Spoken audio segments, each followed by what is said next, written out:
1 Samuel 21ஆம் அதிகாரம். சவுலிடமிருந்து தாவீது தப்பித்தல். பின்பு தாவீது நோபில் இருந்த குரு அகிமெலக்கிடம் சென்றார். அகிமெலக்கு தாவீதை நோக்கி நடுக்கத்துடன் வந்து அவரிடம், நீ ஏன் தனியே இருக்கிறாய்? உன்னுடன் யாரும் வரவில்லையா என்றார். அதற்கு தாவீது குரு அகிமெலக்கிடம், அரசர் எனக்கு ஒரு பணியை கட்டளையிட்டுள்ளார். நான் உன்னை அனுப்பிய நோக்கத்தையும் உனக்கு அளித்த கட்டளைகளையும் ஒருவரும் அறியக்கூடாது என்று அரசர் கூறியுள்ளார். எனவே ஒரு குறிப்பிட்ட இடத்தில் என்னை சந்திக்குமாறு என் தோழர்களுக்கு சொல்லியுள்ளேன். உண்பதற்கு இப்பொழுது உம்மிடம் என்ன இருக்கிறது? 2-3 அப்பங்களோ வேறு என்ன உம்மிடம் உள்ளதோ எனக்கு தாரும் என்றான்.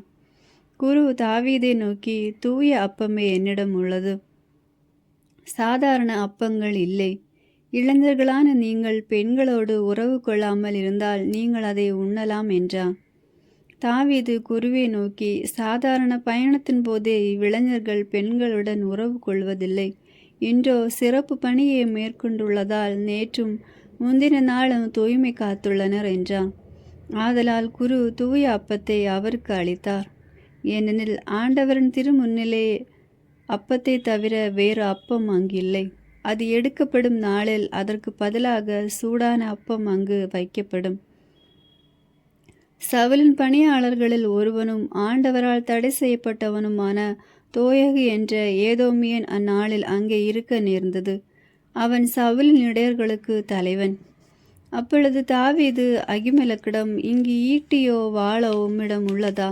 அரசரின் கட்டளை அவசரமானதாயிருந்ததால் என் வாளையோ என் படைக்கலன்களையோ கையோடு கொண்டு வரவில்லை என்றார்.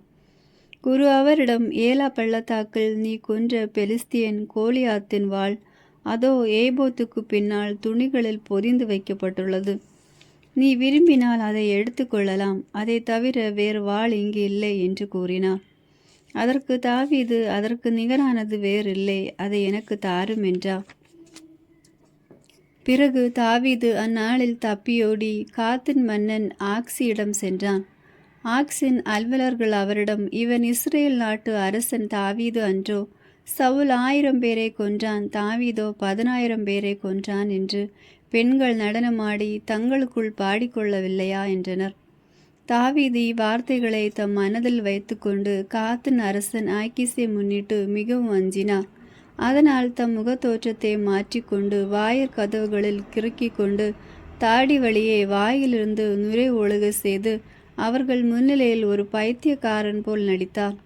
அப்பொழுது ஆக்கீசு தன் அலுவலர்களிடம், இதோ இம்மனிதனை பாருங்கள், இவன் ஒரு பைத்தியக்காரன். இவனை ஏன் என்னிடம் அழைத்து வந்தீர்கள்?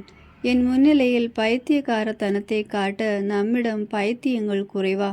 இவன் என் வீட்டினுள் நுழையலாமா என்று சினமுற்றான். 22ஆம் அதிகாரம். குருக்களை சவுல் கொலை செய்தல். தாவீது அங்கிருந்து புறப்பட்டு அதுல்லாம் என்ற குகைக்கு தப்பி ஓடினார். அவருடைய சகோதரரும் அவர் தந்தை வீட்டாரும் இதை கேள்வியுற்று அங்கு அவரிடம் சென்றனர். ஒடுக்கப்பட்டோர், கடன்பட்டோர், சோர்வுற்றோர் யாவரும் அவரிடம் ஒன்று திரண்டனர். அவர்களுக்கு அவர் தலைவரானார். இவ்வாறு அவரோடு சுமார் 400 பேர் இருந்தனர். தாவீது அங்கிருந்து மோவாபிலுள்ள மிஸ்பேக்கு சென்று அங்கே மோவாபு மன்னனை பார்த்து, கடவுள் எனக்கு என்ன செய்யவிருக்கிறார் என்பதை நான் அறியும் மட்டும் என் தந்தையும் தாயும் உம்மிடம் தங்கியிருக்க அனுமதி தாரும் என்று வேண்டினார். பின்பு அவர் அவர்களை மோவாபு மன்னன் பொறுப்பில் விட்டு சென்றார். தாவீது குகையில் இருந்த நாளெல்லாம் அவர்கள் மன்னனிடம் தங்கியிருந்தனர்.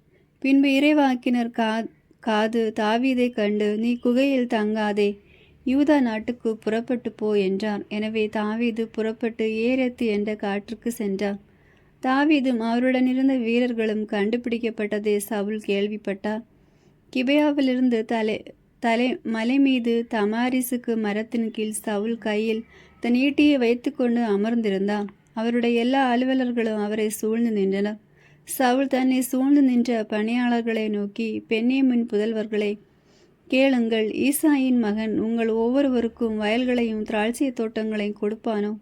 அவனால் உங்கள் எல்லோரையும் 1000 தலைவர்களாகவும் 100 தலைவர்களாகவும் ஏற்படுத்த முடியுமா? பின் எப்படி எனக்கு எதிராக நீங்கள் எல்லோரும் சூழ்ச்சி செய்தீர்கள்? ஈசாயின் மகனுடன் என் மகன் உடன்படிக்கை செய்தபோது அதை உங்களில் எவனும் எனக்கு வெளிப்படுத்தவில்லை. என் மேல் மனம் இறங்கி அதை எனக்கு தெரிவிக்க உங்களில் ஒருவனும் முன் வரவில்லையே. இந்நாளில் உள்ளது போல் எனக்கு எதிராக சதி செய்ய என் பணியாளனையே என் மகன் எனக்கு எதிராக தூண்டிவிட்டான் என்றான். அப்பொழுது சவுலின் பணியாளருடன் நின்ற ஏதோமியனாகிய தோயோகு நோபில் உள்ள அகிதூபின் மகன் அகிமெலக்கிடம், ஈசாயின் மகன் தாவீது வருவதை நான் கண்டேன். அகிமெலக்கு அவனுக்காக ஆண்டவரின் திருவுளத்தை கேட்டறிந்தான். மேலும் அவர் அவனுக்கு வழி உணவும் பெலிஸ்தியன் கோலியாத்தின் வாளும் கொடுத்தார் என்றன். அதை கேட்ட அரசர் அகிதூபின் மகனாகிய குரு அகிமெலக்கையும் நோபில் இருக்கிற அவன் தந்தையின் குடும்பத்து குருக்கள் அனைவரையும் வரவழைத்தார். எல்லோரும் அரசரிடம் வந்தனர். அப்பொழுது சவுல், அகிதூபின் மகனே கேள் என அவர் மீதோ உள்ளேன் என் தலைவரே என்றார். சவுல் அவரிடம், நீயும் ஈசாயின் மகனும் எனக்கு எதிராக ஏன் சூழ்ச்சி செய்தீர்கள்? இந்நாள் வரை அவன் எனக்கு எதிராக கிளர்ச்சி செய்யும்படி ஏன் அவனுக்கு நீ அப்பமும் வாளும் தந்து அவனுக்காக கடவுளின் திருவுளத்தை கேட்டறிந்தாய் என்று கேட்டான். அதற்கு அகிமெலக்கு அரசரிடம், உன் பணியாளர் அனைவரிலும் தாவீதைப் போல் உண்மை உள்ளவன் யார்? அரசராகி உமக்கு மருமகனும் மெய்காப்பாளர் தலைவனுமாகிய அவன் வீட்டாரிடையே மேன்மை பெற்றவன் அன்றோ? அவனுக்காக நான் கடவுளின் திருவுளத்தை கேட்பது இன்றுதான் முதல் தடவையா? இல்லை. அரசர் தம் பணியாளன் மேலும் என் தந்தை வீட்டார் எவர் மேலும் குற்றம் சுமத்த வேண்டாம். ஏனெனில் உன் பணியாளனாகி எனக்கு இக்காரியம் குறித்து எதுவும் தெரியாது என்று பதிலளித்தார். அரசர் அவனிடம், அகிமெலக்கு, நீயும் உன் தந்தை வீட்டாரும் கண்டிப்பாக சாக வேண்டும் என்றான். அரசர் தம்மை சூழ்ந்து நின்ற காவலர்களிடம், நீங்கள் சென்று ஆண்டவரின் குருக்களை கொன்று விடுங்கள், ஏனெனில் அவர்கள் தாவீது ஓடிப்போனதை அறிந்தும் அதை எனக்கு தெரிவிக்கவில்லை என்றான். ஆனால் அரசரின் பணியாளர் ஆண்டவரின் குருக்களை கொல்ல முன் வரவில்லை. அப்பொழுது அரசர் தேயோகியிடம், நீ சென்று தாவீதுக்கு உடன்பட்ட குருக்களை வீழ்த்து என்று கட்டளையிட்டார். உடனே ஏதோமியன் தோயோகு சென்று குருக்களை வெட்டி வீழ்த்தினான். அன்று மட்டும் அவன் 40 ஏபோது அணிந்திருந்த 85 பேரை கொன்றான். மேல் அவன் குருக்கள் நகராகிய நோபில் ஆண் பெண் சிறுவர் பாலகர் ஆடு மாடுகள் கழுதைகள் ஆகியவற்றையும் வாளுக்கு இரையாக்கினான். ஆனாலும் அகிதூபின் மகனான அகிமெலக்கின் புதல்வர்கள் ஒருவரான அபியத்தார் தப்பியோடி தாவீதை அடைந்தார். ஆண்டவரின் குருக்களை சவுல் கொன்றுவிட்டார் என்று அபியத்தார் தாவீதிடம் கூறினார். தாவீது அபியத்தாரிடம், ஏதோமியன் தொயோகு அங்கிருந்ததால் அவன் கண்டிப்பாக சவுலிடம் அறிவிப்பான் என்பதை அன்றே அறிந்திருந்தேன். உன் தந்தை வீட்டார் அனைவரும் இருப்பதற்கு நானே காரணம். என்னோடு தங்கு, அஞ்சாதே. என் உயிரை பறிக்க தேடுகிறவன்தான் உன் உயிரையும் பறிக்க தேடுவான். ஆனால் என்னோடு நீ இருந்தால் பாதுகாப்புடன் இருப்பாய் என்றான். 23ஆம் அதிகாரம். கெய்லா நகரை தாவீது பாதுகாத்தல். பின்னர் பெலிஸ்தியர் கேலாவுக்கு எதிராக போர் தொடுத்து களஞ்சியங்களை கொள்ளையடிக்கின்றனர் என்று தாவீதுக்கு அறிவிக்கப்பட்டது. ஆதலால் தாவீது, நான் சென்ற இப்பெலிஸ்தியரை முறியடிக்கலாமா என்று ஆண்டவரிடம் ஆலோசனை கேட்டதற்கு ஆண்டவர் தாவீதிடம், நீ போய் பெலிஸ்தியரை முறியடித்து கேலாவை காப்பாற்று என்று பதிலளித்தார். ஆனால் தாவீதின் வீரர்கள் அவரை நோக்கி, நாம் யூதாவில் இருக்கும் போதே இப்படி அஞ்சுகிறோம். பெலிஸ்தியர் படைகளுக்கு எதிராக நாம் கேலாவுக்கு சென்றால் இன்னும் எவ்வளவு அஞ்சுவோம் என்றனர். தாவீது மீண்டும் ஆண்டவரிடம் ஆலோசனை கேட்டான். ஆண்டவர் அவருக்கு மறுமொழியாக, கேலாவுக்கு புறப்பட்டு போ, ஏனெனில் பெலிஸ்தியரை உன்னிடம் ஒப்புவிப்பேன் என்றான். பின்பு தாவீதும் அவர்தம் வீரர்களும் கேலாவுக்கு சென்று பெலிஸ்தியரோடு போரிட்டனர். அவர் அவர்களுக்கு பேரிழப்பை உண்டாக்கி அவர்களின் கால்நடைகளை ஓட்டி சென்றார். இவ்வாறு தாவீது கேலாவால் மக்களை விடுவித்தார். அகிமெலக்கின் மகன் அபியாத்தார் தாவீதிடம் ஓடி வந்தபோது ஓரேபோதே தம்முடன் எடுத்து வந்திருந்தான். பின்னர் தாவீது கேலாவுக்கு வந்திருப்பது பற்றி சவுலுக்கு தெரிவிக்கப்பட்ட போது, சவுல், கடவுள் அவனை என்னிடம் ஒப்புவித்துள்ளார், ஏனெனில் கதவுகளும் தாழ்பால்களும் உள்ள நகரில் நுழைந்து அவன் மாட்டிக்கொண்டான் என்றார்.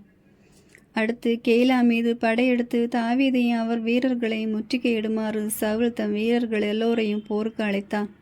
சவுல் தமக்கு தீங்கு செய்ய திட்டமிடுகிறார் என்று தாவீது அறிந்து குரு அபியத்தாரிடம், ஏபோதை இங்கு கொண்டு வா என்றார்.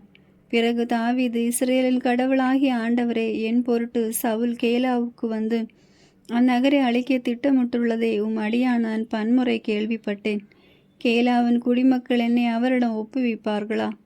அடியான் கேள்விப்பட்டது போல் சவுல் வருவாரா? என்று கேட்டார். அதற்கு ஆண்டவர், அவன் வருவான் என்று பதிலளித்தார். மீண்டும் தாவீது, கேலா மக்கள் என்னையும் என் வீரர்களையும் சவுலிடம் ஒப்புவிப்பார்களா என்று கேட்டார். அதற்கு ஆண்டவர், அவர்கள் உங்களை ஒப்புவிப்பார்கள் என்றார். பின்பு தாவீதும் அவருடன் இருந்த சுமார் 600 பேரும் கேலாவை விட்டு புறப்பட்டு இடமாறி சென்று கொண்டிருந்தார்கள். தாவீது தப்பிவிட்டதை கேள்விப்பட்ட சவுல் மேலும் தொடர்வதை கைவிட்டார். மலைநாட்டில் தாவீது பாலை நிலத்தில் பாதுகாப்பான இடத்தில் தங்கியிருந்தான்.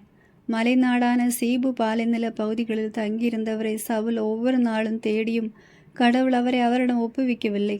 சவுல் தம்மை கொலை செய்ய தேடுகிறார் என்று அறிந்து தாவீது மிகுந்த அச்சம் கொண்டார்.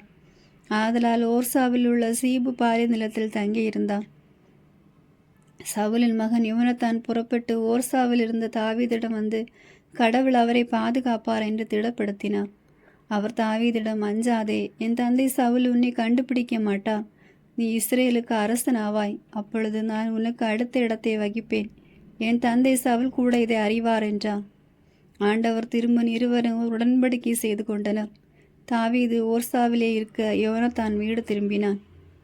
பின்பு சீபியர் கிபேயாவில் இருந்து சவுலிடம் சென்று, தாவீது எங்கள் பகுதியில் எசிமோனுக்கு தெற்கே உள்ள அக்கிலா என்ற மலைநாட்டில் ஓர்சாவின் பாதுகாப்பான இடத்தில் ஒளிந்து கொண்டிருக்கிறான் அல்லவா? அரசே, உம் விருப்பத்தின்படி இப்பொழுதே வாரும், அவனை நாங்களே அரசரிடம் ஒப்புவிக்கிறோம் என்று கூறினார். சவுல் அவர்களை பார்த்து, நீங்கள் என் மீது இரக்கம் காட்டியதால் ஆண்டவரின் ஆசியை பெறுவீர்களாக. நீங்கள் போய் அவன் நடமாடுகிற இடம் எதுவென்றும் யார் அவனை அங்கு பார்த்தவன் என்றும் இன்னும் நன்றாக ஆய்ந்து அறியுங்கள். ஏனெனில் அவன் மிகவும் சூழ்ச்சி மிக்கவன் என்று எனக்கு தெரிய வந்தது. ஆதலால் அவன் ஒளிந்து கொண்டிருக்கும் எல்லா மறைவிடங்களையும் குறித்து கொண்டு உறுதியான தகவல்களுடன் என்னிடம் திரும்பி வாருங்கள். அப்பொழுது நான் உங்களோடு செல்வேன். அவன் நாட்டில் இருந்தால் பல்லாயிர யூத மக்கள் வாழும் பகுதியிலும் அவனை தேடி கண்டுபிடித்து விடுவேன் என்றார். அவர்கள் சவுலுக்கு முன்னரே சீபுக்கு புறப்பட்டு சென்றனர். பின்பு தாவீதும் அவர் தம் ஆட்களும் எசிமோனுக்கு தெற்கே அரபாவில் உள்ள மாவோன் பாலை நிலத்தில் இருந்தனர். சவுலும் அவர் ஆட்கள் அவரை தேடி சென்றனர். தாவீது இதை அறிந்து மாவோன் பாலை நிலத்தில் உள்ள பாறைக்கு சென்றார். சவுல் இது கேள்வியுற்று அவரும் மாவோன் பாலை நிலத்தில் தாவீதை தேடினார். சவுல் மலையின் ஒரு பக்கத்தில் செல்ல தாவீதும் அவர் தம் ஆட்களும் அதே மலையின் மறுபக்கத்தில் நடந்தனர். சவுலிடமிருந்து தப்பித்து கொள்ள தாவீது விரைந்து சென்றபோது சவுலும் அவர் தம் ஆட்களும் தாவீதையும் அவர் தம் ஆட்களையும் பிடிப்பதற்கு வளைத்து கொண்டனர். அவ்வேளையில் ஒரு தூதன் சவுலிடம் வந்து, விரைந்து வாரும், பெலிஸ்தியர் நாட்டின் மேல் படையெடுத்து வந்திருக்கிறார்கள் என்றான். அதனால் சவுல் தாவீது தொடர்வதை கைவிட்டு பெலிஸ்தியரை எதிர்க்க திரும்பி சென்றார். ஆதலின் அவ்விடம் பிரிக்கும் பாறை என்று அழைக்கப்பட்டது. தாவீது அங்கிருந்து புறப்பட்டு ஏன்கேதில் உள்ள பாதுகாப்பான இடத்தில் தங்கினார். 24ஆம் அதிகாரம். தாவீது சவுலை கொல்லாது விட. சவுல் பெலிஸ்தரை தொடர்வதை கைவிட்டு திரும்பிய போது, இதோ ஏன் கேதி பாலை நிலத்தில் தாவீது இருக்கிறான் என்று தெரிவிக்கப்பட்டது. சவுல் இஸ்ரேல் முழுவதுமிலிருந்து தேர்ந்தெடுக்கப்பட்ட 3000 பேருடன் தாவீதையும் அவர் தம் ஆட்களையும் தேடி வரையாடுகளின் பாறைகளுக்கு எதிர்ப்புறம் சென்றார். அவர் சென்றபோது வழியோரத்தில் ஆட்டுப்பட்டிகளை கண்டான். அதன் அருகில் ஒரு குகை இருந்தது. இயற்கை கடன் கழிப்பதற்கு சவுல் அதனுள் சென்றார். அப்பொழுது தாவீதும் அவர் தம் ஆட்கள் அக்குகையின் உட்பகுதியில் இருந்தனர். தாவீது ஆட்கள் அவரிடம், இதோ உன் எதிரியை உன்னிடம் ஒப்புவிப்பேன், உன் விருப்பத்திற்கேற்ப அவனுக்கு செய் என்று ஆண்டவர் சொன்ன நாள் இதுவே என்றனர். உடனே தாவீது தவழ்ந்து சென்று சவுலின் மேலங்கியின் தொங்கலை அவருக்கு தெரியாமல் அறுத்தான். தாவீது சவுலின் தொங்கலை அறுத்த பின் அதற்காக மனம் வருந்தினார். அவர் தம் ஆட்களை பார்த்து, ஆண்டவர் திருப்பொழிவு செய்த என் தலைவருக்கு எத்தீங்கும் செய்யாதவாறு ஆண்டவர் என்னை காப்பாராக. அவர் ஆண்டவரால் திருப்பொழிவு செய்யப்பட்டவரானால் நான் அவர் மேல் கை வைக்க கூடாது என்றார். ஆதலின் தம் ஆட்கள் சவுலை தாக்காதவாறு தாவீது வார்த்தைகளால் அவர்களை தடை செய்தார். பின்பு சவுல் எழுந்து குகையை விட்டு தம் வழியே சென்றார். அதன் பின் தாவீதும் எழுந்து குகையிலிருந்து வெளியேறி சவுலை பின்தொடர்ந்து, அரசே, என் தலைவரே என்று அழைத்தார். சவுல் பின்புறம் திரும்பிய போது தாவீது தரையில் முகங்குப்புற விழுந்து வணங்கினான். பின்பு தாவீது சவுலை நோக்கி, தாவீது, உமக்கு தீங்கு செய்ய தேடுகிறான் என்று சொல்லும் மனிதனின் வார்த்தைகளை நீர் கேட்கலாமா? இதோ குகையில் ஆண்டவர் உம்மை என்னிடம் ஒப்புவித்தார் என்பதை இன்று கண்களை கண்டன. உம்மை கொல்ல வேண்டுமென சிலர் என்னை வற்புறுத்தினார்கள். ஆனால் அவர் ஆண்டவரால் திருப்பொழிவு செய்ய பெற்றவர். என் தலைவருக்கு எதிராக நான் கை ஓங்கக்கூடாது என்று சொல்லி நான் தான் உம்மை காப்பாற்றினேன். என் தந்தையை பாரும், என் கையில் இருக்கும் மேலங்கியின் தொங்கலை பாரும்.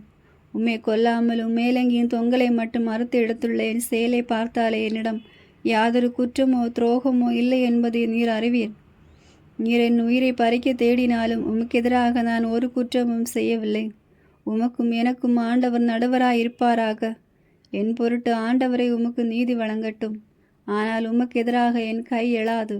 முன்னோரின் வாய்மொழிக்கு ஏற்ப தீயோரிடமிருந்தே தீமை பிறக்கும். ஆதலால் உம்மேல் நான் கை வைக்க மாட்டேன். இஸ்ரேலின் அரசர் யாரை தேடி புறப்பட்டார்? யாரை பின்தொடர்கிறீர்? ஒரு செத்த நாயை அன்றோ? ஒரு தெள்ளு பூச்சியை அன்றோ? ஆண்டவர் நடுவராயிருந்தும் உமக்கு எனக்கு நீதி வழங்குவாராக. அவரே எனக்காக வழக்காடி உம் கையினின்று என்னை விடுவிப்பாராக என்றான்.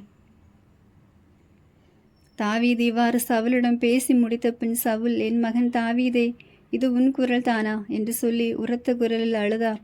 அவர் தாவீதிடம், நீ என்னிலும் நீதிமான். நீ எனக்கு நன்மை செய்தாய், ஆனால் நானோ உனக்கு தீங்கு செய்தேன்.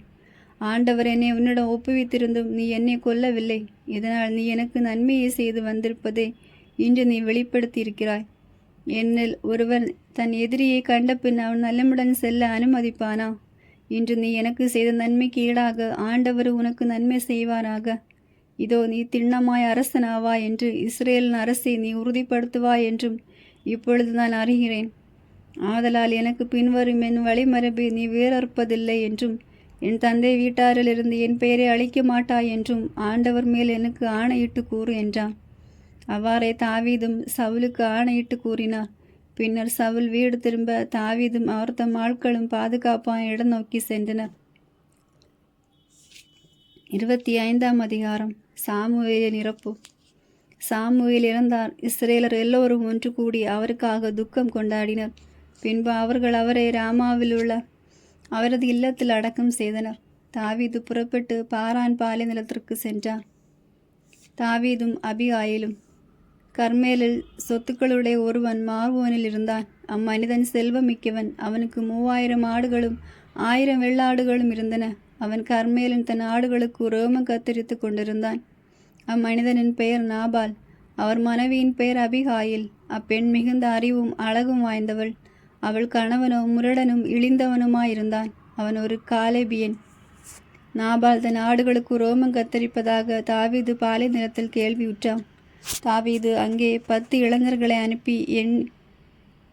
அனுப்ப எண்ணி 10 பேரை அழைத்து, நீங்கள் கர்மேலுக்கு சென்று அங்கே நாபாலை கண்டு என் பெயரால் அவனுக்கு சமாதான வாழ்த்து கூறுங்கள். அவனை நோக்கி, உமக்கும் குடும்பத்துக்கும் உமக்குள்ள அனைத்துக்கும் நலம் உண்டாவதாக. ஆடுகளுக்கு ரோமம் கத்தரிப்பவர்கள் உம்மிடம் இருக்கிறார்கள் என கேள்வியுற்றேன். உம்முடையர்கள் எங்களோடு இருந்தார்கள். நாங்கள் அவர்களை துன்புறுத்தியதில்லை. கர்மேலில் அவர்கள் இருந்த காலமெல்லாம் எதையும் இழக்கவும் இல்லை. உம் பணியாளர்களை கேளும், அவர்கள் உமக்கு சொல்வார்கள். ஆதலால் இந்த இளைஞர்களுக்கும் கண்களில் தயவு கிடைக்கட்டும். ஏனெனில் நாங்கள் ஒரு திருவிழா நாளில் வந்துள்ளோம். உம்மால் கொடுக்க முடிந்ததை உம் அடியார்களுக்கும் புதல்வர் தாவீதுக்கும் தந்தருள்க என கூறுங்கள் என்று சொல்லி அனுப்பினார். தாவீதின் இளைஞர்கள் சென்று நாபாலிடம் தாவீதின் பெயரால் அவை யாவற்றையும் கூறி காத்திருந்தனர். நாபால் தாவீதின் இளைஞர்களிடம், தாவீது என்பவன் யார்? ஈசாயின் மகன் யார்? தங்கள் தலைவர்களை விட்டு பிரிந்து செல்லும் பணியாளரின் நாளில் பலர் உள்ளனர். என் அப்பங்களையும் தண்ணீரையும் ரோமம் கத்தரிப்பவர்களுக்காக நான் அடித்த சமையல் செய்த இறைச்சியை எடுத்து எங்கிருந்தோ அந்த மனிதர்களுக்கு நான் கொடுப்பதா என்று பதிலளித்தான். ஆதலால் தாவீதின் இளைஞர்கள் திரும்பி வந்து அவரிடம் எல்லாவற்றையும் அப்படியே கூறினார்.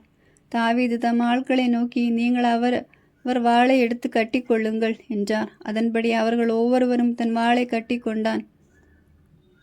தாவீது தன் வாளை கட்டி கொண்டான். அவருடன் 400 பேர் செல்ல 200 பேர் பயண மூட்டைகளின் அருகில் இருந்து கொண்டனர்.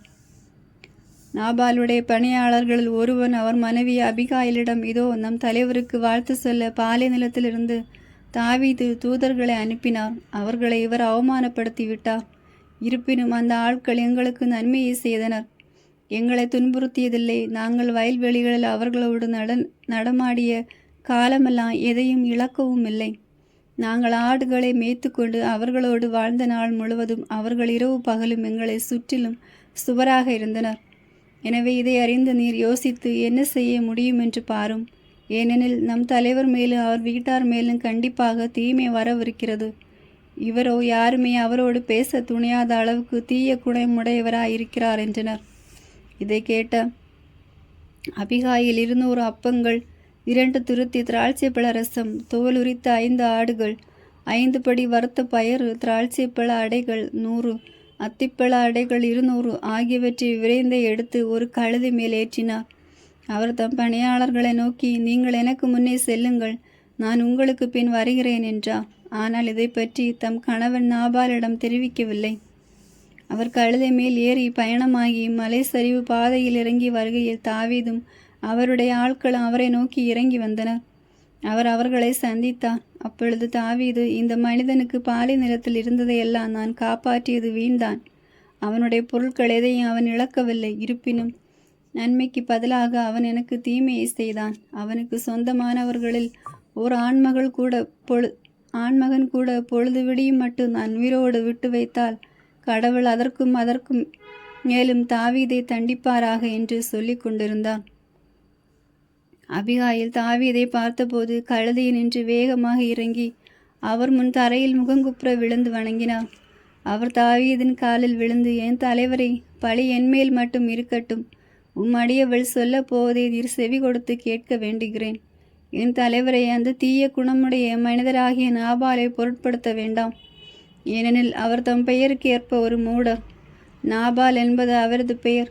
அதன்படி மூடத்தனமும் அவருக்கு உண்டு. என் தலைவராகிய நீர் அனுப்பிய இளைஞர்களை அடியவள் பார்க்கவில்லை. இப்பொழுது என் தலைவரே, நீர் இரத்தத்தை சிந்தாதவாறும் நீரும் கைகளினால் பழிக்கு பழி வாங்காதவாறும் உம்மை தடுத்தவர் ஆண்டவரை. வாழும் ஆண்டவர் மேலும் இருக்கையின் மேலும் ஆணை, பகைவர்களும் என் தலைவரும் ஆகிய உமக்கு தீமை செய்ய முயல்பவர்களும் நாபாலை போல் ஆவார்களாக. இப்பொழுது அடியவள் என் தலைவருக்கு கொண்டு வந்துள்ள காணிக்கைகளை ஏற்றுக்கொண்டு என் தலைவரின் அடிவட்டை பின்தொடரும் இவ்விளைஞர்களிடம் அழைப்பீராக. அடியவளின் குற்றத்தை மன்னிக்க வேண்டுகிறேன். என் தலைவரை, நீர் ஆண்டவரின் போர்களை நடத்துவதால் என் தலைவராகிய உமக்கு ஆண்டவர் ஒரு நிலையான வீட்டை உறுதியாக கட்டி எழுப்புவார். வாழ்நாள் முழுவதும் எத்தீங்கும் உம்மை அணுகாது. உம்மை தாக்கவும் உம்மை கொல்லவும் யாராவது எப்பொழுதாவது எழுந்தால் என் தலைவரின் உயிரும் கடவுளாகிய ஆண்டவரின் பாதுகாப்பில் வாழ்வோரின் கட்டுகளில் இருக்கும். எதிரிகளின் உயிர்களோ கவனில் வைத்து எரிந்தார் போல் எரியப்படும். ஆண்டவர் என் தலைவராகிய உம்மை குறித்து தாம் வாக்களித்த நன்மைகளை எல்லாம் செய்து இஸ்ரேலின் அரசராக ஏற்படுத்துவார். அப்பொழுது காரணமின்றி இரத்தம் சிந்தினது குறித்தோ என் தலைவர் பழிக்கு பழி வாங்கியது குறித்தோ என் தலைவருக்கு துயரோ மன வருத்தமோ உண்டாகாது.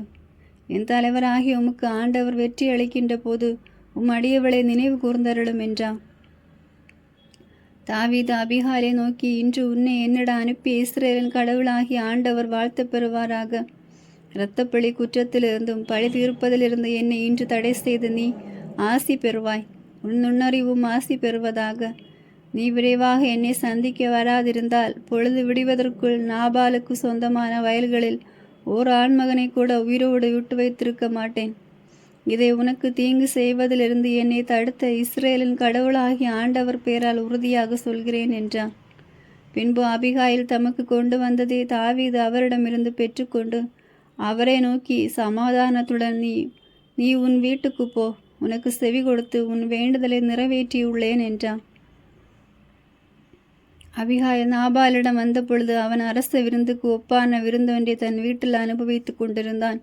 அவன் உள்ளம் களிப்புற்றிருந்தது. அவன் மிகுந்த குடிபோதையில் இருந்ததால் பொழுது விடியும் வரை அவர் எதுவும் பேசாதிருந்தான். காலையில் நாபால் திராட்சை மதுவின் போதை தெளிந்த பின் அவன் மனைவி இவை அனைத்தையும் அவனிடம் கூறினார். அப்பொழுது அவன் பெரிய அதிர்ச்சிக்குள்ளாகி கல்லை போல் செயலற்றவன் ஆனான். ஆண்டவர் நாபாலை வதைத்ததால் சுமார் 10 நாட்களுக்கு பின் அவன் இறந்தான். நாபால் இறந்து விட்டதை தாவீது கேள்வியுற்ற போது, நாபால் கையினால் எனக்கு வந்த இழிவுக்கு நிகராக நீதி வழங்கி தம் அடியானை தீமை செய்யாதவாறு காப்பாற்றிய ஆண்டவர் வாழ்த்த பெறுவாராக. நாபாலின் தீமைகள் அவன் தலைமையில் விழுமாறு ஆண்டவர் அவற்றை திருப்பி விட்டார் என்றான். பின்பு அபிகாயிலே மணந்து கொள்வதற்காக தாவீது அவரிடம் தூது அனுப்பினார். தாவீதின் பணியாளர்கள் கர்மேலில் இருக்கிற அபிகாயிலிடம் வந்து அவரை நோக்கி, தாவீது உம்மை மணந்து கொள்ள விரும்புகிறார், அதற்காக எங்களை உம்மிடம் அனுப்பினார் என்றனர். அவர் எழுந்து தரையில் முகங்குப்புற விழுந்து வணங்கி, இதோ அடிமையாகிய நான் என் தலைவரின் பணியாளர்களுடைய கால்களை கழுவும் பணிப்பெண்ணாக இருப்பேனாக என்றாள். உடனே அபிகாயில் ஒரு கழுதை மேல் ஏறி விரைந்து சென்றான். பணிப்பெண்கள் ஐவர் அவருடன் சென்றார்கள். அவர் தாவீதின் தூதர்களை பின்தொடர்ந்து சென்று அவருக்கு மனைவியானார். இஸ்ரேலை சார்ந்த அகினவாமையும் தாவீதும் மணந்து கொண்டான். அவர்கள் இருவரும் அவருக்கு மனைவியானார்கள். சவுல் தம் புதல்வியும் தாவீதின் மனைவியுமான மீகாலே கல்லி மூரானாகிய லாசியின் மகன் பல்திக்கு மணமுடித்து கொடுத்திருந்தார். ஆமேன். God bless you.